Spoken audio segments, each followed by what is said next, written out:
ان الحمد للہ نحمده ونستعینه ونستغفره ونعوذ باللہ من شرور انفسنا ومن سیئات اعمالنا من يهده الله فلا مضل له ومن يضلل فلا هادي له واشهد ان لا اله الا الله وحده لا شريك له واشهد ان محمدا عبده ورسوله اما بعد فان خير الحديث كتاب الله وخير الهدي هدي محمد صلى الله عليه واله وسلم وشر الامور محدثاتها وكل محدثة بدعة وكل بدعة ضلالة وكل ضلالة في النار.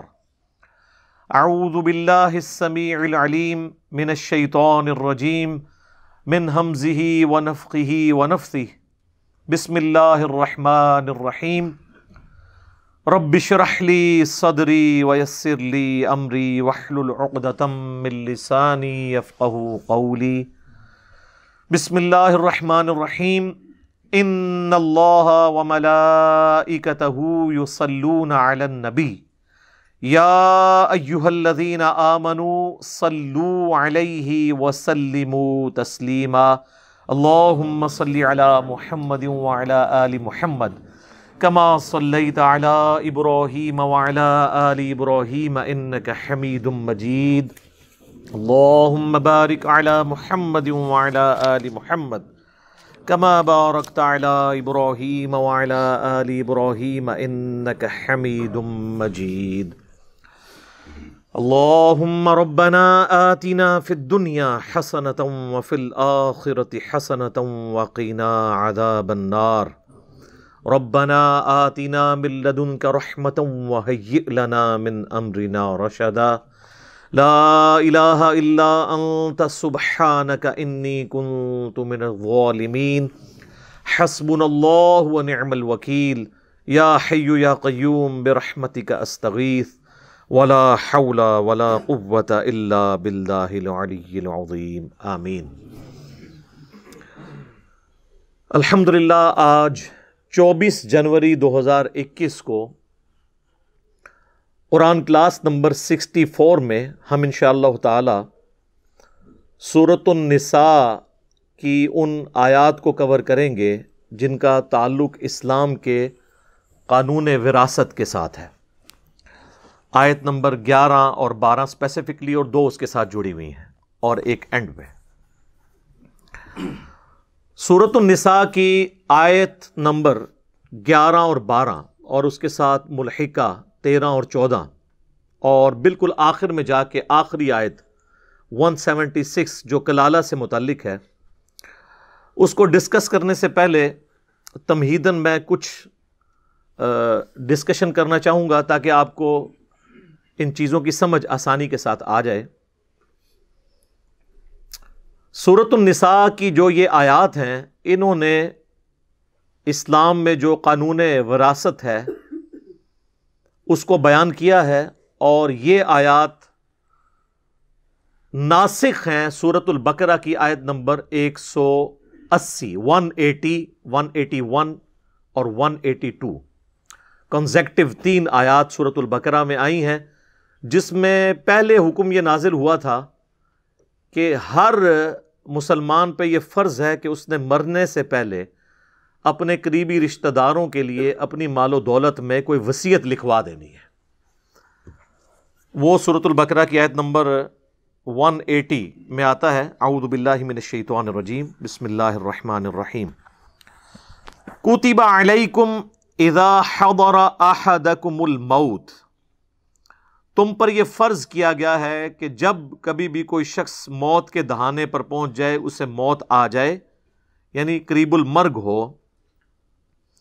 ان ترک خیرا الوصیۃ للوالدین والاقربین کہ وہ اگر کوئی ترکہ کوئی مال و دولت چھوڑ کر جا رہا ہے تو اس میں وصیت کر دے اپنے ماں باپ اور قریبی رشتہ داروں کے لیے یعنی بیوی بچوں کے لیے بالمعروف معروف طریقے کے اوپر.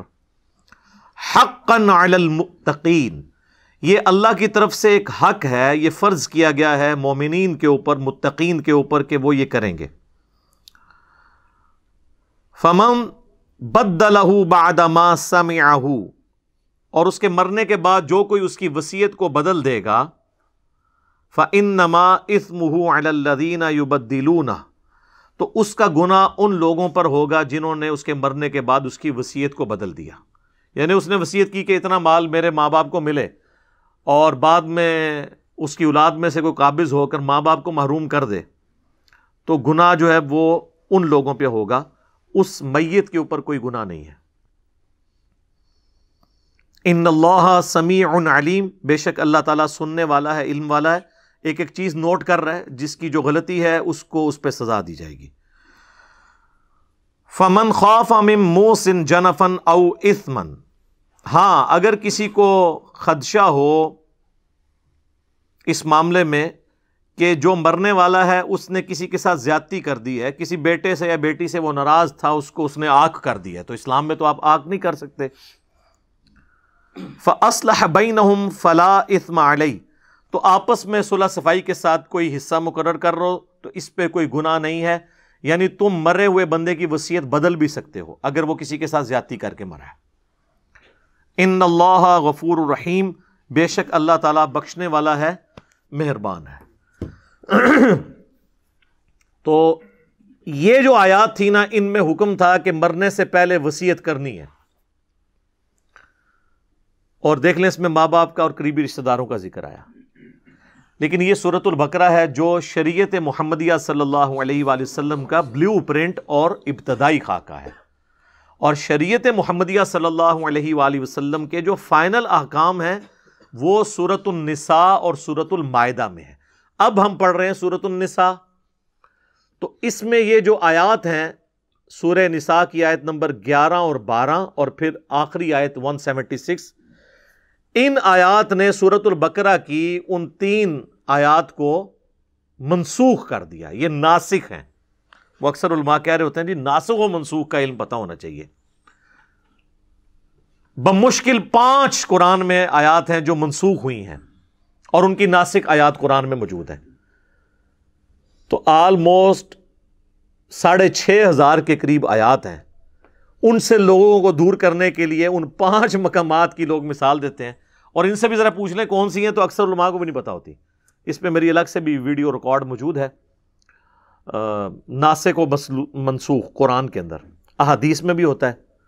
تو یہ آیات جو ہیں اس کو منسوخ کرنے والی ہیں، کیونکہ ان آیات میں سورۃ النساء کے اندر اللہ تعالیٰ نے خود ہی حصہ مقرر کر دیا کہ آٹومیٹکلی جو بندہ مرے گا نا، اس کے ماں باپ کو اتنا حصہ ملے گا، اس کی بیویوں کو اتنا حصہ ملے گا، اس کی اولاد کو اتنا حصہ ملے گا، اور اگر اولاد نرینہ نہیں ہے تو پھر اس کے بہن بھائیوں کو اتنا حصہ ملے گا، اور اگر کلالہ ہے تو پھر اس کے بہن بھائیوں کو اتنا حصہ ملے گا۔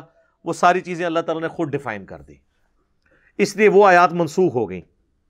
تو وصیت کرنا اب لازمی نہیں ہے، ہاں آپشنل ہے، کوئی کر سکتا ہے، لیکن وہ وصیت پھر وارث کے لیے نہیں کر سکتا، کیونکہ وارث کا حصہ اللہ نے قرآن میں رکھ دیا، میں بعد میں بتا دوں گا اس سے ریلیٹڈ حدیث بھی۔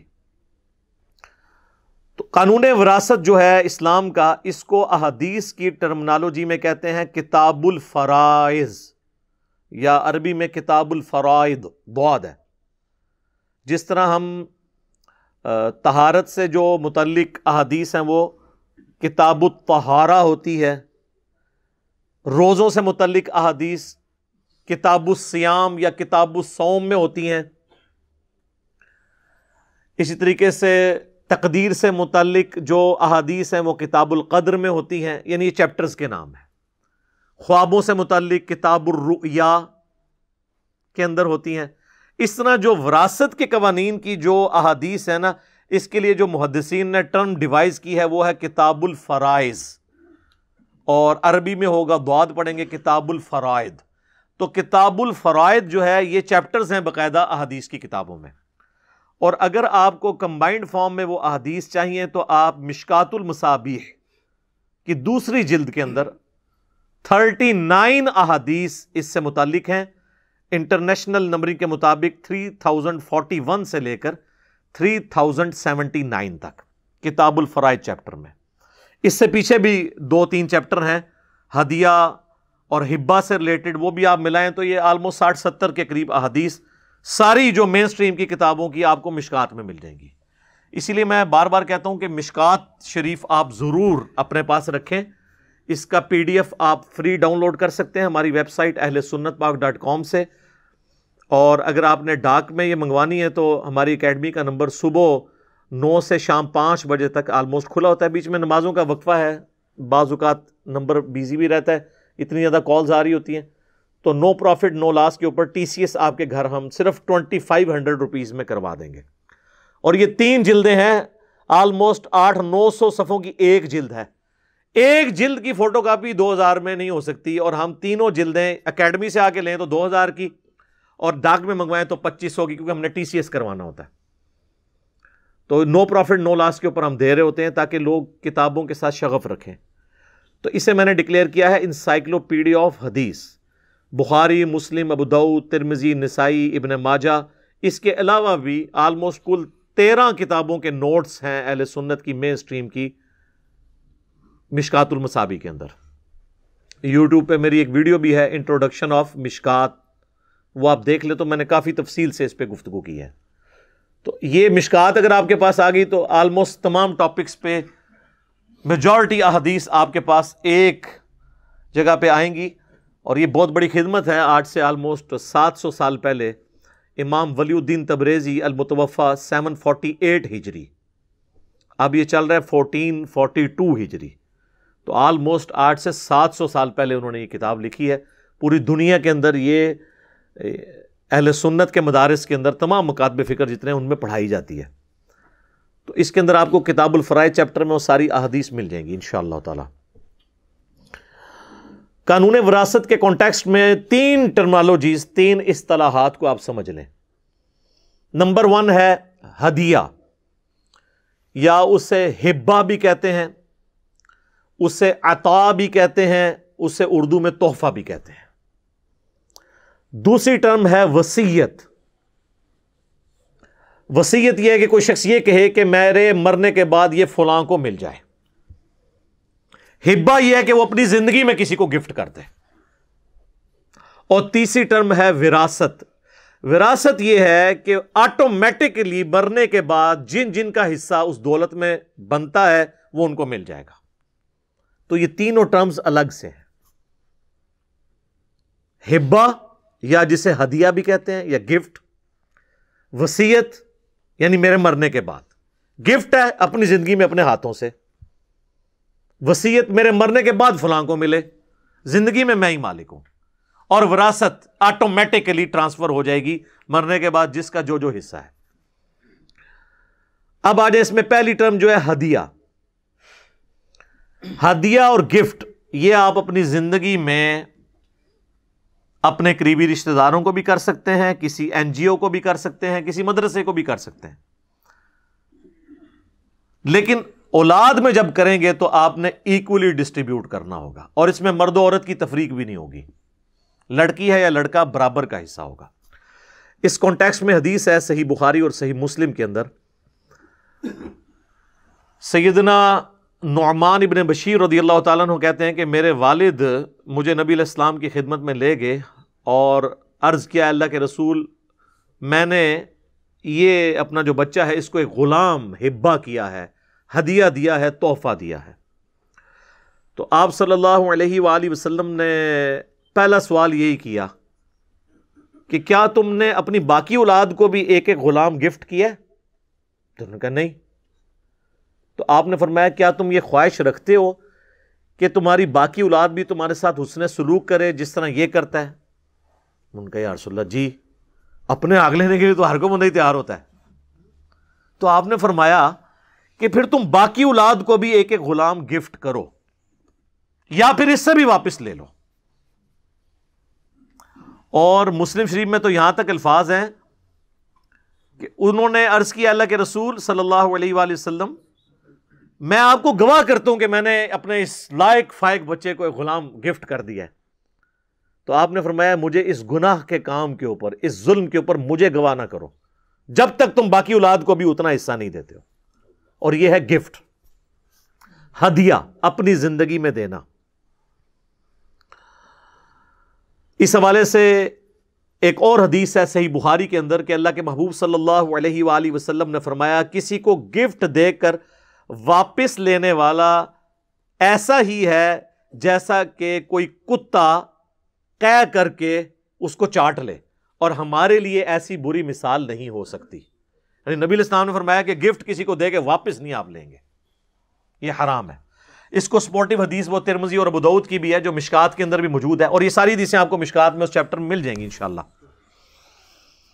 کہ نبی علیہ السلام نے فرمایا کہ کسی کے لیے یہ حلال نہیں کہ وہ کسی کو گفٹ دے کے واپس لے لے،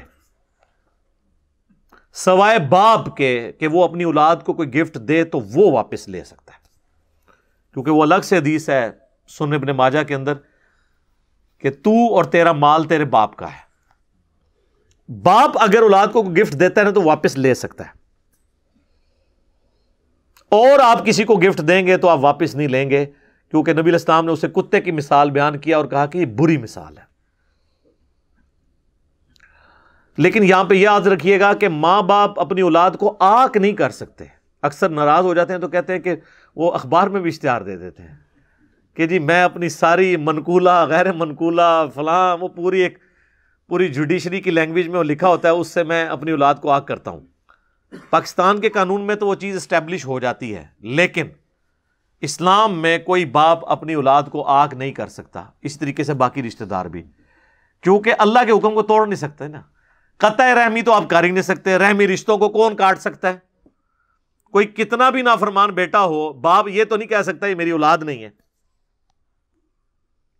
اور دوسرا مال و دولت تو اللہ کا دیا ہوا ہے، وہ اگلی نسل میں ٹرانسفر ہونا ہی ہونا ہے. کوئی ماں باپ اپنی اولاد کو آنکھ نہیں کر سکتے. باقی وہ جو ناراضگی کا سبب اولاد بنتی ہے ان کا وبال اس اولاد پہ ہوگا، دنیا میں بھی آخرت میں بھی، لیکن آپ اللہ کی حد کو توڑ نہیں سکتے. تو یہ آنکھ والا کام جو ہے نا بالکل حرام ہے. اور اسی طریقے سے کوئی شخص اپنی زندگی میں سب کچھ ہی کسی مدرسے کو گفٹ کر دے، کسی این جی او کو دے دے، نہیں. آپ اپنی زندگی میں گفٹ بھی کریں گے نا تو اپنے پورے مال کا 1/3 حصہ صرف گفٹ کر سکتے ہیں، اور یہ بھی زیادہ سے زیادہ ہے اور پسندیدہ نہیں ہے. 1/3، اگرچہ اس پہ ڈائریکٹ حدیث کوئی نہیں ہے، لیکن ایک اور حدیث ہے جو وصیت سے متعلق ہے، اس میں 1/3 کا ذکر ہے. اس کو دیکھتے ہوئے اکثر جو اہل سنت کے علماء ہیں ان کا یہی موقف ہے کہ آپ اپنا 1/3 سے زیادہ مال کسی کو گفٹ نہیں کر سکتے، اور نہ اپنی زندگی میں اپنے ہاتھوں سے وراثت تقسیم کر سکتے ہیں. یہ بھی بعض لوگ کہتے ہیں نہیں پچھو لڑن گے میں آپ ہی ونڈ جاواں. نہیں، وراثت شروع ہی ہوتی ہے مرنے کے بعد. زندگی میں آپ کیسے بانٹ سکتے ہیں؟ آپ بانٹ کے سائڈ میں ہوئے، ایک بیٹا مر گیا، ہاں تو وہ اس بیٹے کو جو آپ نے دیا ہوا ہے وہ تو اس کا حق ہی نہیں تھا، اب الٹا اس کی دولت آپ کو ملے گی، تو آپ نے خود ہی اپنی دولت اس کو دے دی. نہیں، مرنے کے بعد وراثت شروع ہوگی، زندگی میں ہبہ ہوگا. اب وہ دوسری ٹرم اس کی طرف آ جائیں، وہ ہے وصیت. وصیت کے حوالے سے جامعہ ترمذی اور ابو داؤد میں حدیث ہے جو مشکات میں موجود ہے کہ اللہ کے محبوب صلی اللہ علیہ وآلہ وسلم نے فرمایا کہ اللہ نے اپنی کتاب کے اندر وارث کا حصہ رکھ دیا ہے، یعنی قرآن کے اندر. اب کسی کے لیے حلال نہیں کہ وہ اپنے وارث کے لیے کوئی وصیت کرے کہ یعنی یہ میرا بیٹا بڑا خدمت گزار ہے تو اس کو وہ حصہ تو ملے ہی ملے جو میرے مرنے کے بعد جائیداد میں سے ملنا ہے، اور کچھ میرا یہ فالتو جو چیز ہے یہ بھی اس کو ملے. نہیں، اس کو اتنا ہی ملنا ہے جتنا اللہ نے اپنی کتاب کے اندر رکھا ہے. تو وارث کے لیے وصیت نہیں ہو سکتی، وصیت ادر دین وارث ہوگی. مثلا کسی لے پالک بچے کو آپ وصیت کر سکتے ہیں کیونکہ وہ تو آپ کا حقیقی نہیں ہے، تو آپ کی وراثت تو نہیں اسے ملے گی. کسی این جی او کو کر سکتے ہیں، کسی ایسے رشتہ دار کو کر سکتے ہیں جسے وراثت میں حصہ تو نہیں ملنا لیکن اس نے آپ کی بڑی خدمت کی بڑھاپے میں، کوئی آپ کا خادم ہے، تو آپ اسے وصیت کر سکتے ہیں، اور 1/3 تک کر سکتے ہیں. جو آٹومیٹکلی ملنا تھا نا کسی کو اس سے بڑھ کر. اسی طریقے سے کسی کا بیٹا فوت ہو گیا تو اب پوتوں اور پوتیوں کو تو جائیداد میں حصہ نہیں ملے گا، تو دادا جو ہے اپنی زندگی میں اپنی بہو کے نام پہ، اپنے پوتے اور پوتیوں کے نام پہ ایک تہائی مال کی وصیت کر سکتا ہے اور گفٹ بھی دے سکتا ہے ایک تہائی مال. یہ ایک تہائی کا فگر اس حدیث سے ہے جو بخاری اور مسلم دونوں میں ہے. صحیح بخاری اور صحیح مسلم کی متفق علیہ حدیث ہے، یعنی دونوں کتابوں میں ہے. سعد بن ابی وقاص رضی اللہ تعالیٰ عنہما کہتے ہیں کہ فتح مکہ کے موقع پر میں اتنا بیمار ہوا کہ مجھے یہ یقین ہو گیا کہ اب میں زندہ نہیں بچ پاؤں گا. حالانکہ وہ اس کے بعد بھی تقریباً آپ سمجھ لیں 45 سال تک زندہ رہے ہیں، اور 56 ہجری میں حضرت معاویہ کے دور میں سب سے آخری بدری صحابی جو فوت ہوئے وہ سعد بن ابی وقاص ہیں رضی اللہ تعالیٰ عنہما. تو اس زمانے میں علم غیب نہیں ہوتا تھا نا، بزرگوں کو تو پہلے ہی پتہ چل جاتا ہے کہ اب مرنے والے ہیں. ان کو بھی پتہ چل گیا تھا مرنے والوں، لیکن نہیں مرے. اور اللہ کے نبی علیہ السلام ان کی عیادت کرنے ہیں، اور آپ نے بھی نہیں فرمایا کہ تم کو نہیں مرنا. تو انہوں نے کہا یا رسول اللہ صلی اللہ علیہ وآلہ وسلم، میری خواہش ہے کہ میں اپنا سارا مال جو ہے نا وہ ہدیہ کر دوں کسی نیکی کے کام میں، کیونکہ میری تو ایک ہی بیٹی ہے. ان کے ذہن میں ہوگا اس کی تو شادی ہو جانی ہے، اس کو کیا دولت کی ضرورت ہے. تو آپ صلی اللہ علیہ وآلہ وسلم نے فرمایا، انہوں نے پوچھا یا رسول اللہ اجازت ہے؟ آپ نے فرمایا لا، نہیں. حالانکہ نبی علیہ السلام کی مبارک زبان سے لا کا لفظ نہیں نکلتا تھا. بہت ہی کم مواقع پہ ایسا ہوا ہے کہ آپ نے لا کا لفظ بولا ہے جہاں بہت ضرورت پڑی ہے، اور ان میں سے ایک موقع یہ تھا. انہوں نے کہا یا رسول اللہ صلی اللہ علیہ وآلہ وسلم 2/3 مال کر دوں؟ فرمایا لا، یہ زیادہ ہے. کہا آدھا مال؟ فرمایا لا. پھر کہا 1/3. تو آپ نے فرمایا یہ بھی زیادہ ہے، لیکن اس کی میں تمہیں اجازت دیتا ہوں. تو اس سے پتا چلا کہ وصیت، ہبہ، یہ ساری چیزوں میں یہ بنیادی حدیث یہ ہے بخاری اور مسلم کی کہ 1/3 سے زیادہ نہیں کرنا. سارا کچھ ہی دے کے چلے جائیں گے تو پچھڑوں کو کیا ملنا ہے. اور یہی بات آپ علیہ السلام نے کی. آپ نے فرمایا صلی اللہ علیہ وآلہ وسلم کہ انسان جو کچھ اپنی بیوی بچوں پہ خرچ کرتا ہے، حتیٰ کہ ان کے منہ میں لقمہ بھی ڈالتا ہے، یہ بھی اللہ کے حضور نیکی ہے. سعد بن ابی وقاص کو فرمایا. اور پھر فرمایا آپ صلی اللہ علیہ وآلہ وسلم نے کہ اپنی اولاد کے لیے کچھ چھوڑ کر مرو، یہ اس سے بہتر ہے کہ تمہارے مرنے کے بعد وہ لوگوں سے مانگتی پھرے. اور جو تم اپنی اولاد کے لیے بھی چھوڑ کے مرو گے نا تو وہ ثواب ہے. عام لوگ یہی سمجھتے ہیں، اور مولوی ان کو پٹی یہی پڑھاتے ہیں کہ یہ مدرسے نو لکھ دیو. وہ یہ سمجھتے ہیں کہ مدرسے کو لکھ دیا تو ثواب ہوگا، اور اگر میری اولاد کو وراثت گئی تو ثواب نہیں ہوگا. نہیں بھائی، اولاد کو بھی جائے گا تو ثواب ہوگا، ثواب تو ہونا ہے. تو نبی علیہ السلام نے 1/3 مال زیادہ سے زیادہ کی اجازت دی کہ اس کو تم وصیت کر سکتے ہو، اس سے زیادہ نہیں. 2/3 پچھڑوں کے لیے چھوڑ کے مرو. یعنی آپ علیہ السلام نے ناپسند فرمایا کہ کوئی شخص سب کچھ ہی اللہ کی راہ میں خیرات کر کے چلا جائے. اچھا، اب یہ جو وراثت ہے یہ تقسیم ہوگی. جو مرنے والا شخص ہے اس کا قرضہ پہلے اتارا جائے گا، اس کے بعد جو اس نے وصیت کی ہے وہ دی جائے گی. باقی جو مال بچ جائے گا نا وہ آپ نے پھر ورثاء میں تقسیم کرنا ہے اس طریقے پہ جو سورہ النساء کی آیت نمبر 11 اور 12 اور 176 میں آیا. اور کچھ تفصیلات بخاری اور مسلم اور باقی حدیث میں آئی جو مشکات کی دوسری جلد میں کتاب الفرائض چیپٹر کے اندر موجود ہیں. لیکن پہلے قرضہ اتارنا ہے اور وصیت کو پورا کرنا ہے. اس کے بعد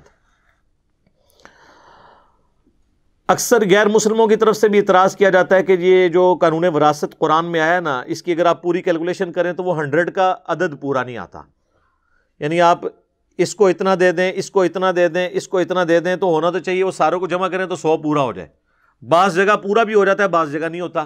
تو کہتے ہیں کہ وہ تو یہ تو میتھمیٹیکل ایرر ہے قرآن کے اندر، نعوذ باللہ. تو ان کو پتہ نہیں ہے کہ اسلام کا سورس آف نالج صرف قرآن نہیں ہے بلکہ سنت بھی ہے.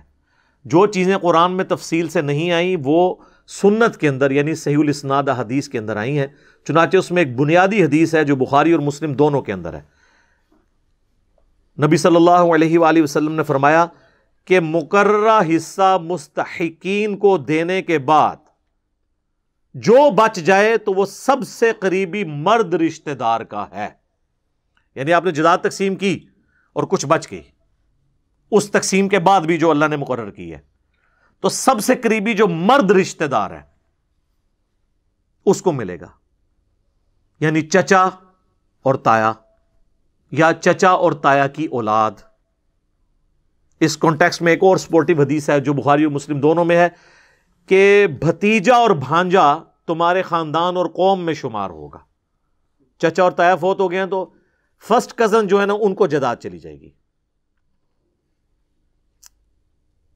اور ایک اور ایشو اسی سے ریلیٹڈ ہے، وہ بخاری اور مسلم دونوں میں حدیث ہے، نبی علیہ السلام نے فرمایا کہ مسلمان کسی کافر کا وارث نہیں ہوگا اور کوئی کافر مسلمان کا وارث نہیں ہوگا۔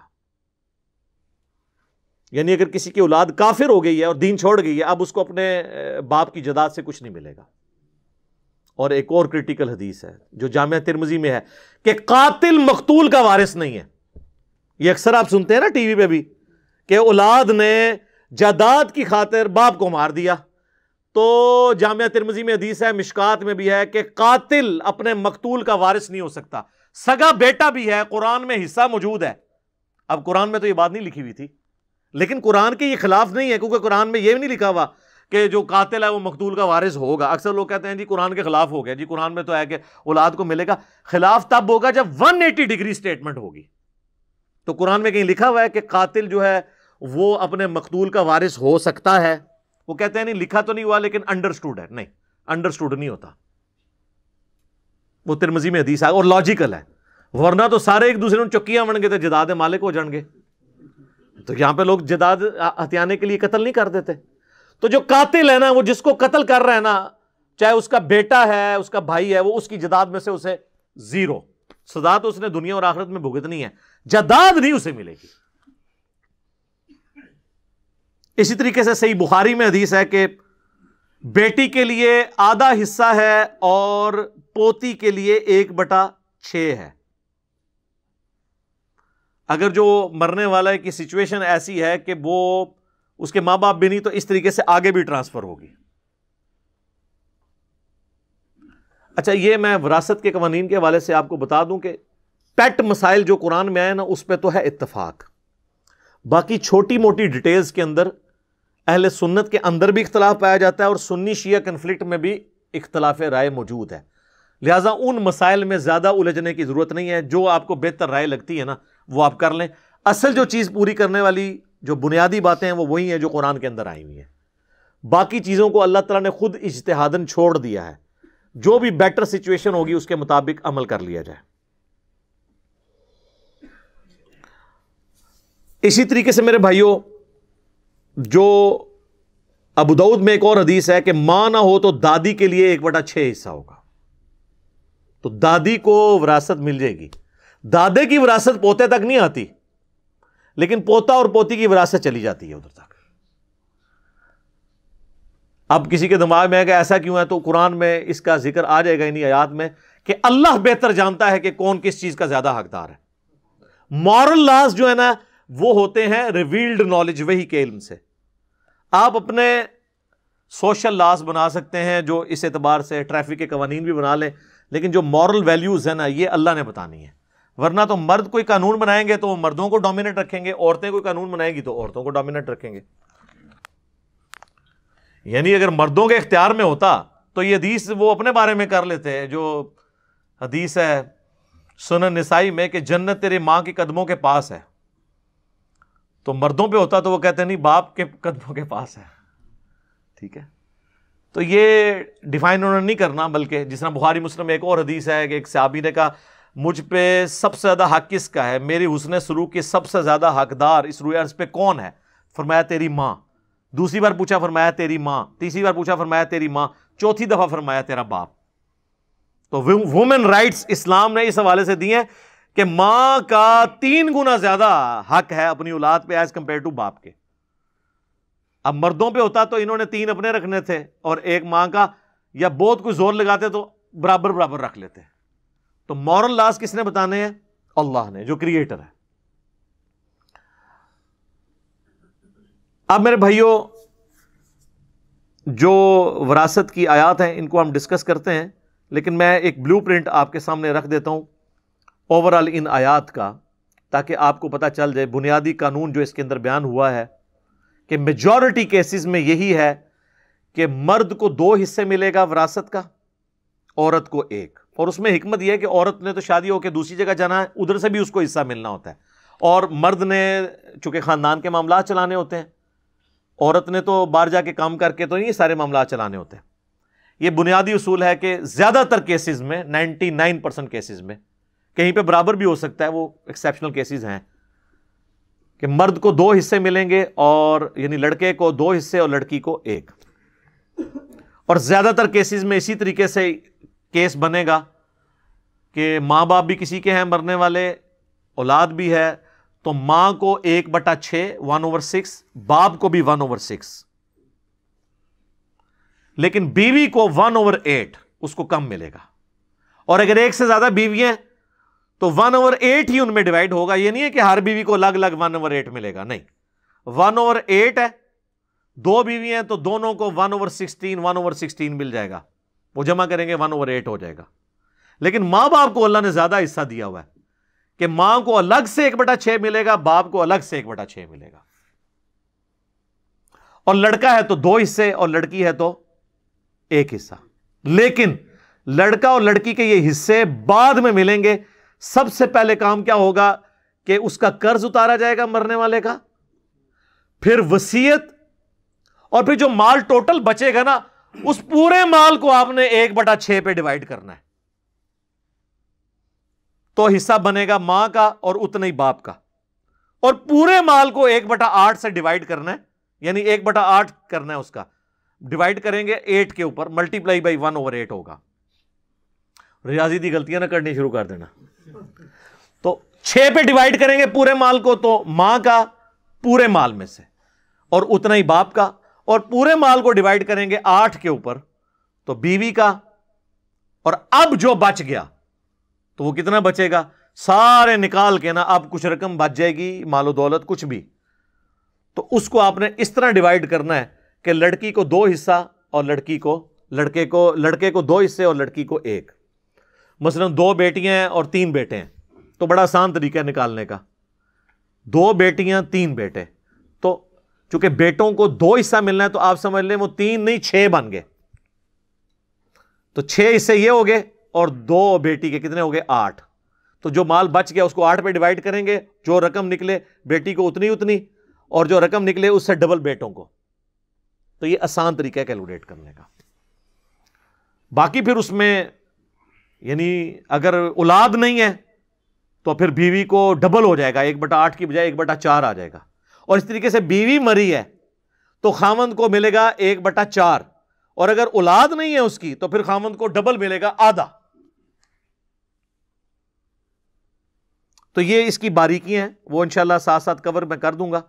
میں آپ کو نومیریکل کے طور پر ایک مثال بیان کر دیتا ہوں کہ سپوز ایک بندہ 10 لاکھ روپے کا مال و دولت چھوڑ کر مرا ہے. اس کی جیولری، اس کی جائیداد، زمینیں ملا کے اس کی ٹوٹل مالیت 10 لاکھ ہے. اچھا اکثر لوگ فون کر کے پوچھ رہے ہوتے ہیں جی مکان ہے جی کس طرح تقسیم کریں. سر دنیا کوئی فارمولہ نہیں مکان نو تقسیم کرنے دا کہ اینیاں اٹاں فلانے نو دے دو. مکان ہے تو اس کو لیکویڈیٹ کریں. وراثت کے مسائل ہمیں لوگ آگے پوچھتے ہیں، میرے بھائی ہم آپ کو اصول بتائیں گے. اب وہ کام آگے تو پراپرٹی ڈیلر کا کام تو ہم نے نہیں کرنا. آپ کو یہ تو بتا سکتے ہیں شادی کرنا سنت ہے اور یہ کوالٹیز لڑکے اور لڑکے میں ہو، رشتہ تو آپ کو ڈھونڈ کے نہیں دے سکتے.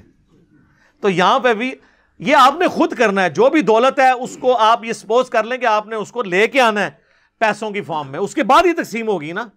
یہ تو ہو ہی نہیں سکتا کہ آپ کہیں جی اتنی دکانیں 3 میں انہوں دے دیں 2.5 انہوں دے دیں. بھائی قیمت جب تک نہیں لگوائیں گے کیسے پتا چلے گا؟ ایک دکان کی ہو سکتا ہے اس کی ایک دکان 3 سے زیادہ مہنگی ہو، تو بہتر ہے کہ ساری جائیداد کو بیچیں. ہاں یہ ہو سکتا ہے کہ اگر ورثہ خود آپس میں کچھ کر لیں طے کر کے پھر جواز موجود ہے، لیکن وہ والا طے نہ ہو جس طرح وہ کہتے ہیں جی وہ بہنوں نے تو کہہ دیا ہم نے لینا ہی نہیں ہے اور بہنوں نو فارغ کر دیں. میں تک نہ کسی بھن دے ہاتھ جا کے تسی 3 لاکھ روپے رکھو تو پھر بھرا نو کہ اے لے بھرا ہے گفٹ لے لے. وہ بہنوں کو پتا ہوتا ہے کہ جناب یا بھرا رکھ لئیے یا جائیداد لے لئیے، کیونکہ عورتوں کو تو ہر وقت انسیکیورٹی رہتی ہے نا کہ اگر ہم یہاں سے طلاق ہوگی تو پیچھے ہم کہاں جائیں گی. تو ان کو رشتہ داروں کا، اور اکثر اوقات عورتوں کے اندر یہ خامی ہے کہ ان کو اپنے بھائی اور بھائیوں کے اولاد بعض اوقات اپنے خاوند اور اپنی اولاد سے بڑھ کے عزیز ہوتے ہیں، چاہے وہ جتنا مرضی ذلیل کریں ان کو. تو اس لیے وہ کہتے ہیں جداد نہ ہی مطلب نہ ہی لیں ان سے. ویسے تو آپ ذرا جو کہتے ہیں نا جی اس طرح گفٹ ہو سکتا ہے, تو وہ عورت ایک دفعہ پیسے لے اور اپنے خاوند اور بچوں کو بھی بتا دے کہ جی میرا 30 لاکھ روپے مجھے ملا ہے باپ کی طرف سے, تو بچوں میں آپ کو گواہ کرتی ہوں کہ میں اپنے بھائی کو گفٹ کر رہی ہوں, تو میں تک نہ کیڑا بچہ کرن دینا ہے. سب کہانیاں بنائی ہوئی ہیں. ان سے نمازیں پڑھوا لیں, داڑیاں رکھوا لیں, باقی سارے نیکی کے کام کروا لیں, بہنوں کی جداد یہ ہڑپ کر لیتے ہیں. اور وہ ہم پڑھ چکے ہیں سورہ نساء میں کہ جو لوگ یتیموں کا مال نہ حق کھا رہے ہیں, جداد چاہے یتیم کی ہو یا غیر یتیم کی, وہ اپنے پیٹوں میں دوزخ کی آگ بھر رہے ہیں. ہاں جی. اور بخاری مسلم میں حدیث ہے جس نے ایک بالشت کسی کی زمین دبا لی 9 انچ 7 زمینوں کا توق اس کے گلے میں ڈالا جائے گا قیامت والے دن. یہاں پورے پورے پلاٹ ہڑپ کر جاتے ہیں, مذاق بنایا ہوا ہے, اور پھر کہتے ہیں کہ جی وہ جی بہنوں نے خود ہی معاف کر دیے. بہنیں بیچاری کیا کریں. اور بعض اوقات یہ بھی کیڑا ہوتا ہے کہ جی وہ یہ بہن جب ہم نے شادی کی تھی اس کو زیور اور ہم نے جہیز دے دیا تھا تو وہی وراثت ہوگی. نہ سر, وہ ہبہ ہے, گفٹ ہے. وراثت تو مرنے کے بعد ہوتی ہے, اس کا وراثت سے کوئی تعلق نہیں ہے. وراثت تو آپ کو دینی ہوگی. اور کئی اس سے زیادہ ہوشیار بنتے ہیں نا, تو وہ مطلب اپنی زندگی میں ہی نا وہ جو ماں باپ ہے نا وہ اپنے بیٹوں کے نام کر کے نا جداد, اور بیٹیوں کہتے ہیں کہ تنو اینا نا سی زیور پاتا ہے جہیز تو تسی تو وراثت نہیں لبنی. تو اب مجھے بتائیں بچیوں نے کیا ماں باپ کو کیا کہنا ہے؟ زیادتی کر رہے ہوتے ہیں. ہمارے پاس تو کئی ایسے نیک سیرت لوگ بھی ہیں کہ انہوں نے کہا کہ جی ہمارا باپ اس طرح ہماری بہنوں کو محروم کر گیا تھا, لیکن ہم چاہتے ہیں کہ اپنے باپ کو اس عذاب سے بچائیں جو آخرت میں وہ بھگت رہا ہوگا. تو اب مرنے کے بعد ہم بہنوں کو جداد دے دیں, تو میں کہتا ہوں بالکل ضرور دیں. اور کئی لوگ کہتے ہیں جی خود بھگتیں گے, ہمارا تو کوئی قصور نہیں ہے. تو پھر میں ان کہتا ہوں لعنت ہے تیری اولاد ہونے کے اوپر کہ جس باپ نے اتنی محنت سے کمایا تیرے لیے, اور کمایا اس نے تھا اور تجھے دے کے چلا گیا, اور تو اس کے کمائے ہوئے سے اس کی بچیوں کو دے کر اس کو آخرت کے عذاب سے بچانے کے لیے تیار نہیں ہو رہا, تو لعنت ہے تیرے اوپر. تو کیسی اولاد ہے کہ تو نے کمایا بھی نہیں, کمایا تیرے باپ نے تھا, تجھے گفٹ کر گیا, غلط کام کر گیا, اور اب تو اپنے باپ کو عذاب سے بچانے کے لیے اپنے باپ کا مال ہی اسی کی اولاد کو دینے کے لیے تیار نہیں ہو رہا. تو یہ بھی لوگ کرتے ہیں. تو انسان کو غور کرنا چاہیے کہ وہ صرف چند ایک رسومات تک دین کو فالو کر رہا ہے, کیا وراثت کے قوانین میں بھی اس نے دین کا کوئی حصہ رکھا ہوا ہے, یا اس کو اسی طریقے سے چھوڑ دیا. تو اب سپوز کوئی بندہ 10 لاکھ روپے چھوڑ کر مرا ہے, 2 لاکھ اس پہ قرضہ تھا, باقی کتنے رہ گئے 8 لاکھ. 1 لاکھ کی اس نے کوئی وصیت کی ہوئی تھی کسی این جی او کے لیے, مدرسے کے لیے, کسی غریب آدمی کے لیے, باقی کتنے رہ گئے 7 لاکھ. اب یہ جو 7 لاکھ بچا ہے نا, اس کو آپ سیدھا 8 کے اوپر ڈیوائیڈ کریں گے اور جو نکلے گا سیدھا اس کی بیوی کو جائے گا. وہ بن رہا ہے 87,500. اور اگر 2 بیوی ہیں تو 87,500 کو 2 پہ ڈیوائیڈ کر کے دونوں کو آدھا آدھا دیں گے. اور یہ پورا مال 7 لاکھ اس کو دوبارہ سے آپ نے ڈیوائیڈ کرنا ہے 6 کے اوپر, تو یہ بنے گا 1,16,667. 667. بیوی کا تو بنا تھا 87,500, یہ بنا 1,16,667. 667 زیادہ. تو اتنا ہی ماں کو, اتنا ہی باپ کو. ماں کو بھی دے دیا, باپ کو بھی دے دیا, بیوی کو بھی دے دیا. تو اب جو 7 لاکھ میں سے آپ بیوی کا بھی نکال دیں, ماں کا بھی نکال دیں, باپ کا بھی نکال دیں, جو باقی بچے گا نا وہ اب اولاد میں تقسیم ہونا ہے. اگر 2 بیٹے 1 بیٹی ہے تو ہم یہ سمجھ لیں گے کہ 2 نہیں 4 ہیں, کیونکہ بیٹے کو ڈبل ملنا ہے. تو 4 اور 1 بیٹی 5, 5 پہ ڈیوائیڈ کریں گے تو جو رقم آئے گی نا وہ آپ دے دیں گے اس کی بیٹی کو, اور اتنی رقم ڈبل کر کے, یعنی 2 دفعہ بیٹے, 1 بیٹے کو اور 2 دفعہ دوسرے بیٹے کو. یہ سمپل ہے. باقی میں نے آپ کو ایک جنرل پورا ایک بلیو پرنٹ کلیئر کر دیا. سورہ نساء کی آیت نمبر 11 اور 12 ہم جلدی سے کور کر لیتے ہیں, اور کلالہ والی آیت جو آخری ہے 176 اس کو بھی. باقی جب وراثت کے اس طرح کے ایشو آئے نا تو خود کاپی پینسل لے کے بیٹھنے کی بجائے کسی سمجھدار بندے سے رابطہ کریں, کسی عالم دین کے پاس چلے جائیں, اور صرف اس پہ بھی رائے نہ کر لیں, اس کو کہیں بتائیں کہاں لکھا ہوا ہے, کس طریقے سے ڈیوائیڈ ہوگا, اور یہ فون پہ نہیں یہ مسئلے حل ہوتے ہیں. اکثر لوگ فونوں کے چکر میں پڑے ہوتے ہیں, فون پہ نہیں پتا ہوتا. اب فون پہ کیسے پتا ہے کسی پہ کیا قرضہ ہے؟ کئی لوگ مسائل پوچھتے ہیں, وہ آدھی بات بتاتے ہیں آدھی بتاتے نہیں ہیں. فون پہ نہیں ہے, ریٹن میں فتویٰ مانگا جاتا ہے, اور اس میں سارے سٹیک ہولڈر موجود ہوں. یہ نہ ہو کہ آپ غلط بیانی کر رہے ہو. تو ہماری اکیڈمی میں لوگوں کے فون آتے رہتے ہیں, جی یہ تقسیم کر دیں جی. وہ میرے بھائی پوری دنیا میں اور کوئی جگہ نہیں ہے. وراثت کی تو چیزیں وہ ہیں جو قرآن کے اندر آئی ہیں, اس میں تو اختلاف ہی کوئی نہیں ہے. اس میں تو حنفی شافی والا مسئلہ ہی نہیں وراثت کے قوانین کے اندر. میجورٹی چیزوں میں وہ بہت ایکسیپشنل کیس ہے جس میں کوئی چیز ایسی آ جائے. ادروائز عام جو کیسز ہوتے ہیں نا وہ اسی طریقے سے ہو رہے ہوتے ہیں. تو اس کے لیے جو ہے نا وہ آپ کسی بھی ذمہ دار عالم دین سے رابطہ کریں, خود اس کے پاس کیلکولیٹر لے کے بیٹھ جائیں اور ڈیوائڈ کر کے جو جو حصہ بنتا ہے جس جس کا بنتا ہے وہ اس کو دیں. اور یہ جو بہنوں سے معافی والا چکر ہے نا, اس سے آپ بچ کے ہی رہیں, یہ بہت بڑا فتنہ ہے. اب جلدی جلدی انشاءاللہ تعالی ہم وہ آیات کور کر لیتے ہیں جو سورہ النساء کے اندر اللہ تعالیٰ نے اس کانٹیکس میں نازل کی ہیں. میں اب اس کو صرف عربی اور ترجمہ کرتا جاؤں گا, وہ آپ کو خود بخود پتہ چل جائے گا. آلموسٹ میں نے ساری باتیں اس کے اندر کور کر دی ہوئی ہیں, وہ آپ کو سمجھ آ جائے گا کہ اوور آل بلو پرنٹ کس طرح ہے اس کو تقسیم کرنے کا. اعوذ باللہ من الشیطان الرجیم, بسم اللہ الرحمن الرحیم. یوصیکم اللہ فی اولادکم, اللہ تعالیٰ وصیت کرتا ہے تمہیں اولاد کے معاملے میں قانون وراثت کے اعتبار سے. للذکر مثل حظ الانثیین, ہر مرد لڑکے کے لیے 2 حصے ہیں عورتوں کے اعتبار سے. عورت کے لیے 1 حصہ اور مرد کے لیے 2 حصے. 2 عورتوں کے برابر 1 مرد کا حصہ ہوگا. فَإِن كُنَّ نِسَاءَ, پھر اگر صرف کسی کی لڑکیاں ہی ہوں, فَوْقَ اثْنَتَيْنِ, 2 سے زیادہ, فَلَهُنَّ ثُلُثَ مَا تَرَكَ, تو ان کے لیے 2/3 ہے جو میت نے چھوڑا. یعنی کسی کی 2 سے زیادہ بیٹیاں, بیٹا کوئی نہیں ہے, 3 ہیں 4 ہیں 5 ہیں بیٹیاں, تو اس کی پورے مال کا 2/3 حصہ بیٹیوں کو ملے گا, باقی اس کے بہن بھائیوں میں تقسیم ہوگا. ٹھیک ہو گیا. اور اگر وہ ماں باپ اس کے زندہ ہیں تو پھر پہلے پورے مال میں سے وہ ہوگا, وہ آگے آ رہا ہے. تو ہر چیز دوسرے کے ساتھ ریلیٹڈ ہے. وَإِن كَانَتْ وَاحِدَةً فَلَهَا النِّصْفُ, اور اگر اس کے مرنے والے کی ایک ہی لڑکی ہے تو وہ آدھی جائیداد کی مالک ہو جائے گی, اور باقی آدھی جائیداد کہاں جائے گی؟ بہن بھائیوں میں مرنے والے کے. وَلِأَبَوَيْهِ لِكُلِّ وَاحِدٍ مِّنْهُمَا السُّدُسُ, اور میت کے ماں باپ میں سے ہر ایک کو 6واں حصہ ملے گا جو اس میت نے چھوڑا. مما ترک, جو اس نے چھوڑا. ان کان لہو ولد, بشرطے کہ میت کی اولاد ہو. فَإِن لَمْ يَكُنْ لَهُ ولد, اور اگر اس کی اولاد نہیں ہے, وَوَرِثَهُ أَبَوَاهُ فَلِأُمِّهِ الثُّلُثُ, اور صرف ماں باپ ہی اس کے وارث ہوں تو ماں کا 3 حصہ ہے, 1/3, اور باقی ہو جائے گا باپ کا. یعنی 2/3 باپ کا اور 1/3 ماں کا. فَإِن كَانَ لَهُ إِخْوَةٌ, اور اگر میت کے بہن بھائی بھی ہوں, فَلِأُمِّهِ السُّدُسُ, تو ماں کا 6واں حصہ ہے.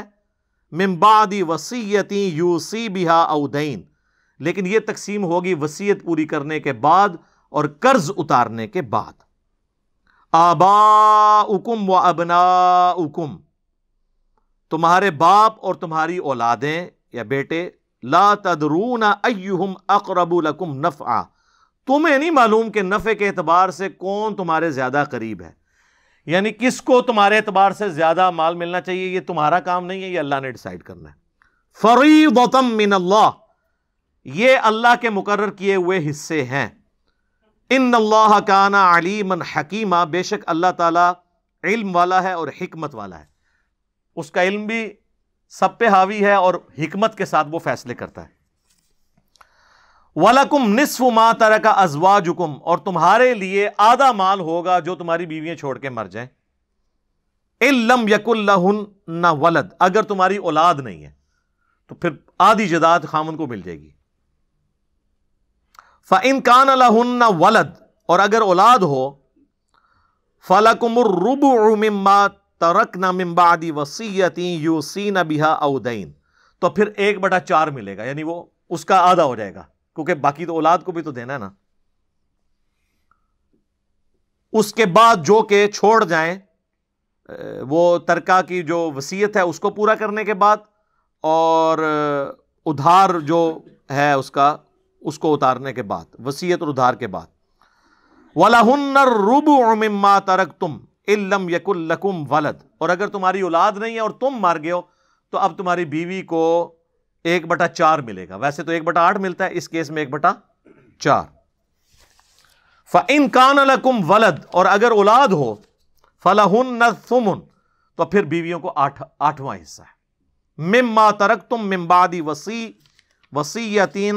وَصِيَّةٍ تُوصُونَ بِهَا أَوْ دَيْنٍ، لیکن یہ پھر وصیت پوری کرنے کے بعد اور قرض اتارنے کے بعد ہوگا۔ وَإِن كَانَ رَجُلٌ يُورَثُ كَلَالَةً، اور اب اگر کوئی مرد ایسا ہے جو کلالہ ہے یا کوئی عورت کلالہ ہے۔ کلالہ اسے کہتے ہیں کہ جس کے نہ اولاد ہو نہ ماں باپ ہو، تو اب اس کو کہلایا جاتا ہے کلالہ۔ اب ظاہر ہے اس کے لیے پھر ایک ڈیفرنٹ احکام آئیں گے۔ اَوْ امْرَأَةٌ وَلَهُ أَخٌ، اب کلالہ ہے اور وہ مرد ہو یا عورت اور اس کا بھائی ہو یا بہن، او اختن، اس کا یا بھائی ہو یا بہن، فَلِكُلِّ وَاحِدٍ مِّنْهُمَا السُّدُسُ، تو ہر ایک کے لیے چھٹا حصہ ہوگا۔ پھر کلالہ ہے مرنے والا، چاہے مرد ہے یا عورت ہے، اور اس کا بھائی بہن ہے، تو سب کو 1/6 حصہ اس کی ٹوٹل دولت میں سے ملے گا۔ فَإِن كَانُوا أَكْثَرَ مِن ذَلِكَ،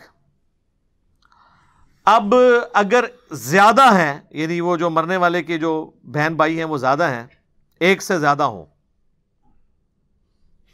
فَهُمْ شُرَكَاءُ فِي الثُّلُثِ مِن بَعْدِ وَصِيَّةٍ يُوصَىٰ بِهَا أَوْ دَيْنٍ، تو وہ سب پھر شریک ہوں گے 1/3 مال کے اندر وصیت پوری کرنے کے بعد اور قرض اتارنے کے بعد۔ غیر مضار، لیکن کسی کو نقصان نہ پہنچایا جائے، کسی کا حصہ کم نہ کیا جائے، ایمانداری کے ساتھ یہ تقسیم کیا جائے۔ وصیۃ من اللہ، یہ نظام جو وراثت ہے، قانون وراثت، یہ اللہ کی طرف سے ہے۔ واللہ علیم حلیم، اور اللہ تعالیٰ علم والا اور حلم والا ہے، بردبار ہے۔ یعنی اللہ تعالیٰ نے اپنے علم کے ساتھ اس کو جس طریقے سے بیان کیا ہے اس طرح ہی آپ کو پورا کرنا ہے، اور اللہ تعالیٰ حلم والا ہے، تمہاری نافرمانیاں دیکھتا ہے پھر بھی برداشت کرتا ہے۔ تو تم بھی اگر کسی سے کوئی نافرمانی دیکھتے ہو تو یہ نہ کہو کہ میرے مرنے کے بعد میرے اس بیٹے کو یا بیٹی کو جداد نہ ملے، جس کو جو حصہ ملنا ہے وہ مل کے رہنا ہے، ٹھیک ہے؟ مال کا تو مالک اللہ ہے۔ یہ 2 آیات کور ہوئیں، 11 اور 12، اس کے اندر سارا ذکر آ گیا۔ اب اسی سے ریلیٹڈ ایک آیت ہے کلالہ کے کچھ احکام رہ گئے تھے، تو وہ پھر سورہ نساء کی آخری آیت جو ہے نا 176، اس کے اندر بیان ہوا۔ یہ آخری آیت ہے، اور بخاری مسلم دونوں میں حدیث ہے، برا بن عازب کہتے ہیں قرآن کی جو آخر میں آیت نازل ہوئی وہ کلالہ والی تھی۔ یستفتونک، اے نبی علیہ السلام یہ آپ سے فتویٰ مانگتے ہیں، سوال پوچھتے ہیں۔ قل اللہ یفتیکم فی الکلالہ، تو تم فرماؤ کہ اللہ تعالیٰ تمہیں کلالہ کے بارے میں فتویٰ دیتا ہے۔ ان امرؤ ہلک لیس لہ ولد ولہ اخت، کوئی بندہ مر گیا ہے اور اس کی کوئی اولاد نہیں ہے اور اس کی ایک بہن ہے، فلہا نصف ما ترک، تو اس بہن کو آدھی جداد مل جائے گی۔ اب یہ دیکھیں نا، آدھی جداد تو اس کو مل گئی، باقی کدھر جائے گی؟ ماں باپ بھی نہیں، بہن بھی ایک ہے، اس میں قرآن خاموش ہے۔ وہ بخاری مسلم میں آیا کہ وہ جو باقی ہے نا وہ قریبی مرد کا ہوگا، اس کے کوئی کزنز ہوں گے، ان کو مل جائے گا۔ کزنز بھی نہیں ہے، کوئی قریبی اور بھی نہیں بچا، تو واپس اس بہن کو بھی مل سکتا ہے، پورے کے پورے وہ مالک ہو سکتی ہے۔ اہل تشیع کا یہاں اختلاف ہے، وہ کہتے ہیں کہ قرآن نے آدھا حصہ تو رکھ دیا اس بہن کے لیے، باقی آدھی دولت بھی اسی بہن کو ہی واپس ملے گی، اور وہ بچنے والی دولت کے اعتبار سے یہ تو ملنی ہے، ان کے نزدیک یہ ہے کہ یہ تو حصہ اللہ نے رکھا ہی رکھا ہے، باقی آٹومیٹکلی اس کو ملنا ہے۔ جبکہ اہل سنت کے یہاں چونکہ وہ بخاری مسلم میں حدیث ہے کہ جو بچ جائے وہ قریبی مرد رشتہ دار کا ہے، یہاں پہ یہ اختلاف موجود ہے، بال یہ کوئی اتنا بڑا مسئلہ نہیں۔ وَهُوَ يَرِثُهَا إِن لَّمْ يَكُن لَّهَا وَلَدٌ، اور وہ وارث ہوگا اگر کوئی اولاد نہ ہوئی اس کی، یعنی مرنے والی اگر عورت ہے تو اس کے سارا مال اس کے بھائی کو مل جائے گا۔ عورت کے کیس میں سارا مال کلالہ اگر عورت کوئی مری ہے جس کے ماں باپ اور اولاد نہیں ہے تو بھائی 100% وارث ہوگا۔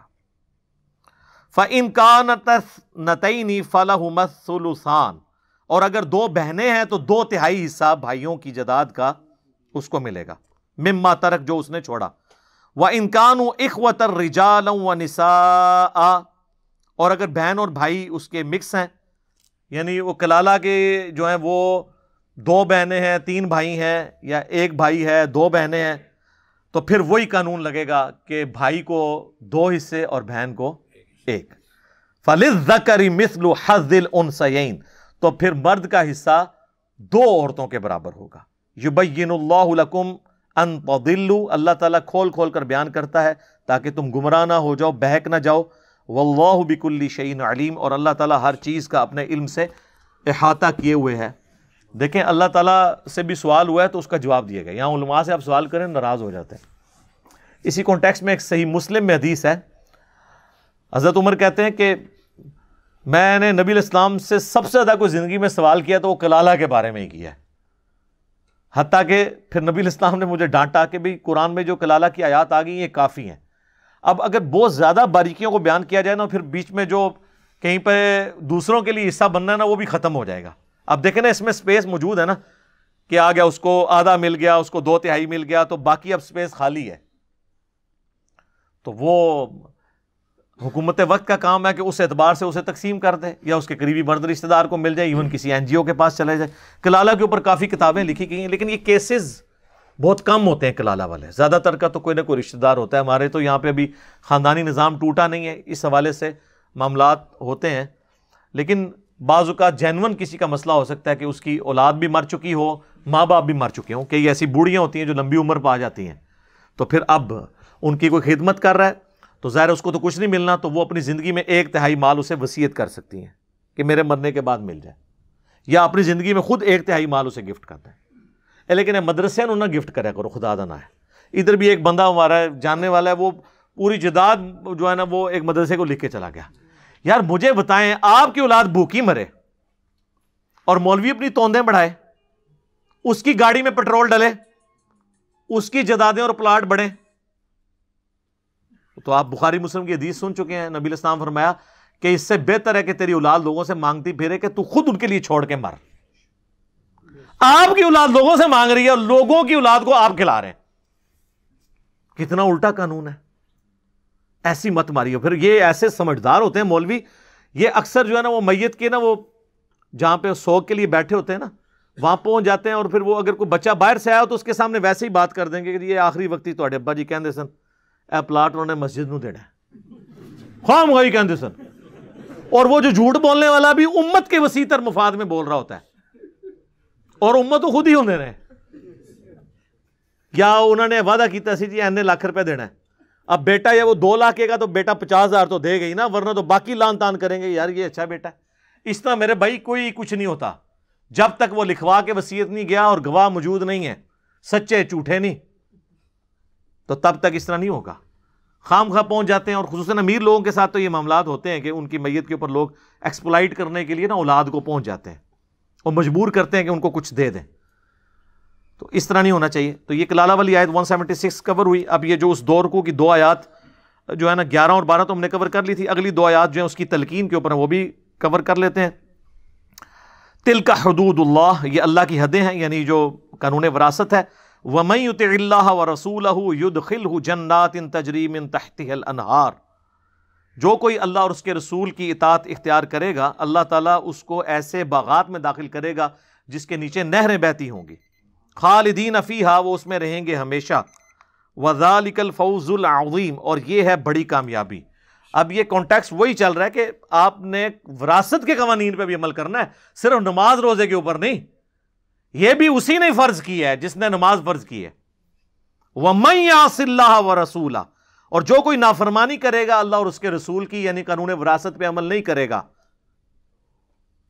وَيَتَعَدَّ حُدُودَهُ، اور اس کی حدوں کو توڑ کر اس سے تجاوز کرے گا، يُدْخِلْهُ نَارًا خَالِدًا فِيهَا، تو اللہ تعالیٰ اس کو داخل کرے گا آگ میں، وہ رہے گا اس میں ہمیشہ، وَلَهُ عَذَابٌ مُّهِينٌ، اور ایسے کے لیے پھر ذلیل و خوار کر دینے والا عذاب ہوگا جو اللہ تعالیٰ کی حدوں کو توڑے گا۔ اور یہ دیکھ لیں کتنی سخت آیات قانون وراثت کے اوپر آ رہی ہیں۔